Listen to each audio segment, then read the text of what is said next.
What's going on, MSFers? Duelim here, and today we're going to be talking once again about the Blastaar event that was just announced yesterday. If you saw my video on that, they talked about the red stars for Blastaar and how they're kind of going back to the Scourge style mechanic of actually making difficult content. It seems they have a leaderboard where we can get a 7 yellow star token for Blastaar, 5 red as well, some extra shards for them, so you can be pretty much done with the chapter 2 chase relatively quickly if you can get top 250, which is not going to be any easy feat, but it definitely can be done. I've done it before in other Scourges back in the day. I was able to get like Old Man Logan, or not Old Man Logan, I think it was the one where we use Masters of Evil. I think I was able to get like 160 on that. So it is possible, free to play. It's just hard. There's a lot of RNG, right? It's just how much you're willing to grind. But the main thing I want to talk about here, and the reason why I think this is kind of a big deal, and this is going to be make or break for MSF in general, is they talked about the invasion event being extremely challenging. Now, extremely challenging is very subjective in my opinion.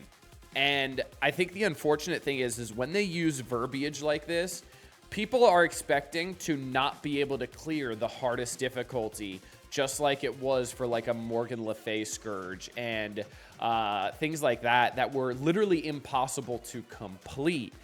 And I think it's going to be really, really disappointing if we're able to throw all of these mods on and we're able to go through this content with a little bit of a challenge, but we're able to do it on difficulty 10. Because there's a lot of really good mods here, and it looks pretty interesting. But I don't want it to turn into another Shadow King event where we literally turned on all of the mods, every single one of them, and we're counting turns, because that was the only way to make sure you were efficient enough to be in the top part of the leaderboard. And you had to beat node 1 in 12 turns. You had to beat node 2 in 16 turns, node 3 in 12 turns, whatever it was, right? And I really hated that. And I think that was absolutely terrible. And this event has the opportunity to really be like an old school Scourge where we really enjoy really pushing the limits of our roster where everybody can see how far they can really go. And I think this is going to be a turning point for Marvel Strike Force if they cannot get this right, and it's just way too easy. And again, we have no challenge in this game, and there's nothing for late game players when it comes to PvE. And now I know there are things like Danger Room that are in the game right now. We do have Danger Room going on again for Hellfire Club. And I know a lot of people can say this is for endgame, but I don't agree with you. I think this is going to be, you could use rental characters to beat this and get through difficulty 10. So I don't really know if I would classify this as end game content. Because again, you can use the rental characters, and even if you use your own characters that aren't, 7 red, whatever it is, you use your characters. I used like Fantastic Four last time on this one, and I was able to get through it pretty easy, even without Hellfire Club, and it was pretty simple. It wasn't too bad. It took me like 6 or 7 runs, I think. I had like 500 tokens total, so it wasn't bad at all. But we need extremely challenging content. We need hard content in this game to really keep endgame engaged, because I don't know about you guys. I kind of do know about you guys. I've seen a lot of people saying there is nothing to do in this game. And I agree with you, especially when it comes to the PvE front. We were banking on PvP for so long because Crucible was amazing when it first came out, and there was so much theory crafting, and the room rules were insane. They were, remember like the Wild Wild West back in the day when those room rules were nuts, where it was like skill characters, every time they use their special or ultimate, they give energy to adjacent skill characters. Stuff like that was amazing. And then there was like mystic characters gaining extra damage for bleed and putting out bleed on every successful hit, and all of this fun stuff that they had. And now it's become very cookie cutter rooms or reused rooms over and over and over again. And Crucible has kind of died. I've never really cared for War, but I know a lot of people are not happy with War because of how convoluted it is. And then Quasar seems to have made that even worse as well and kind of exacerbated the issue. And it's getting to a point where it's like, we have nothing to do in the game. And on top of that, why do I have the incentive to push this event if it's not fun? Do I really want Blastaar bigger, faster? I only just built him literally just now off camera right before I hit record because I know I'm going to need him for this event. But I have not seen, or even wanted to find a use for Blastaar on Crucible offense at all, given his kit. I'm looking at this and I'm going, wow, on spawn game defense up and safeguard. Okay. What does he do for his allies? Nothing. What does Quasar do on spawn for his allies? Gives him immunity on spawn. What does Quasar also do? Stops turn meter in war.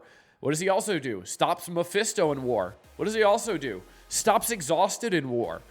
And like, then you look at this and you're just like, yeah, he does a thing called bomb burst, and he Crucible offense, doesn't have safeguard, clears all positive effects, Crucible offense, full speed bar for 30%, gets some extra damage. He has this bomb burst mechanic. He can't get slow or speed up.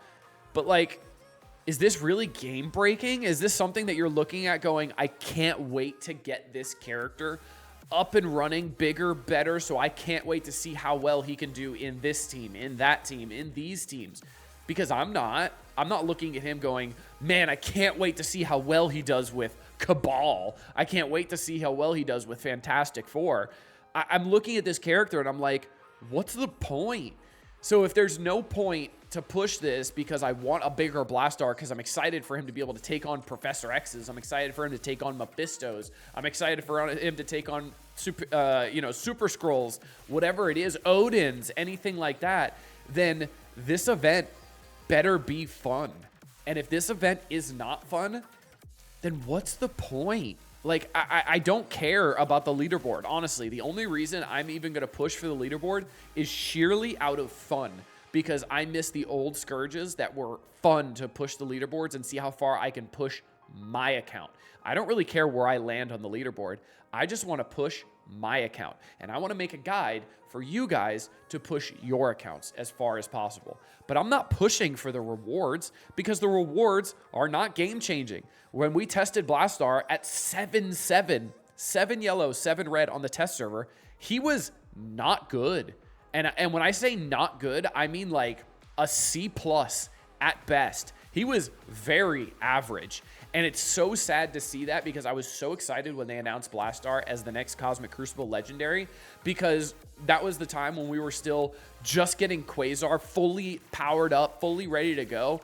And this guy hits like a freight train on a line of illegal narcotics. This guy is insane, insane. And we were even using Quasar plug and play in Crucible because he has an amazing passive giving immunity to all allies on spawn. So immediately he's like an Orcus counter, right? And then all the stuff he does on War Offense that we talked about. He does stuff with Exposed in every game mode. He's stealing health. He's also reducing turn meter outside of War. And then in War, he's absolutely insane. He's going to be, this character has 50% health or more, cannot fill speed bar for themselves or allies, exhausted. The focus and damage of this character and all allies can only be reduced by offense down. Enemies cannot gain immunity. The speed of all characters can only be affected and altered by positive effects and negative effects. Like, compared to Quasar, Blastaar is just like a dumbass. Like, he just stands there. He's what, 129 speed? He's nothing too crazy. And unfortunately, he is just a wet noodle when it comes to getting killed super fast and also just not putting out that much damage. Even at 7-7, he wasn't like, man, wait till you get, a bunch of bomb burst on him, and then wait till you pull that ultimate out and you're doing 1250% piercing. Just you wait. Like, was it impactful damage? Yeah, but it wasn't like jaw-dropping. Like, I think even when Icarus and Cersei came out, Icarus ult with the flip and the blow-up and the double hit if you got a kill was more impactful than a Blastaar ult. And that's sad. That's really sad, because this is a legendary character that we're chasing for 3 months, and we have events tied specifically to Blastaar, and I've yet to find a use for him, and I've yet to have anybody come in my chat and go, hey, I used Blastaar here. He was amazing. I'm so excited I just unlocked Blastaar.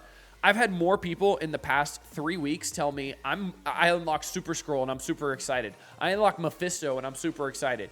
More people have said that than said I unlocked Blastaar and I'm super excited. And that is so disappointing, especially when he is for my favorite game mode and he is just so lackluster. So I really, really hope this event is actually fun, actually extremely challenging, because again, extremely challenging is so subjective. It really better be a hard content that is near impossible to get through, or impossible to get through on D10 all scourges unless you are a full out 3 diamond Kraken.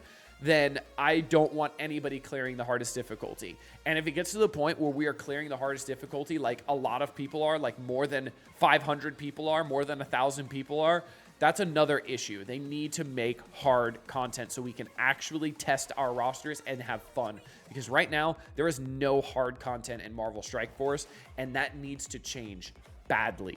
So let me know what you guys think in the comment section down below. Let me know if I'm off base. Let me know if you agree with me. Let me know what you're thinking. Until next time, this has been Duelim. Later, MSFers.